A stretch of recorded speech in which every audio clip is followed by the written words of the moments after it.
महाभारतातील सर्वात जड ओझं कोणतं होतं माहिती? ते कोणतं शस्त्र नव्हतं, ते होतं कुंतीच्या मनात दडलेलं एक गुपित. तरुण वयात दुर्वासा ऋषींनी दिलेल्या मंत्रामुळे सूर्यदेवाचं आव्हान करते आणि तिच्या पोटी जन्म होतो कर्णाचा.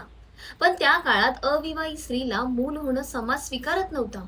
म्हणून थरथरणाऱ्या हातांनी डोळ्यात अश्रू घेऊन तिने त्या नवजात बाळाला एका पेटीत ठेवलं आणि नदीच्या प्रवाहात सोडून दिलं.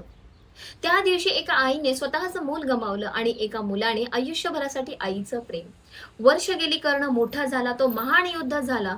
पण जगाने त्याला नेहमी एकच ओळख दिली, सूतपुत्र. त्याला माहित नव्हतं ज्यांच्याशी तो स्पर्धा करतोय, ज्यांच्याशी तो युद्ध करणार आहे, तेच त्याचे सख्खे भाऊ आहेत. कुंतीला हे सगळं माहित होतं, पण तिने हे सत्य लपवलं.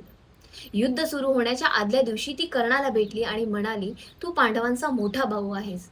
कर्णाच्या डोळ्यात पाणी आलं. तो म्हणाला, आई, हे सत्य आज नाही, लहानपणी सांगितलं असतं तर कदाचित माझं संपूर्ण आयुष्य बदललं असतं. पण त्याने दुर्योधनाशी केलेली मैत्री तोडली नाही. युद्ध झालं, कर्ण मृत्युमुखी पडला.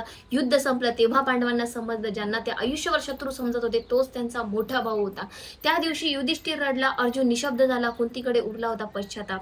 महाभारत आपल्याला शिकवतं, प्रत्येक सत्य लगेच बोलणं शक्य नसतं, पण वेळ निघून गेल्यावर सांगितलेलं सत्य जखमा भरत नाही, ते फक्त पश्चाताप वाढवतं.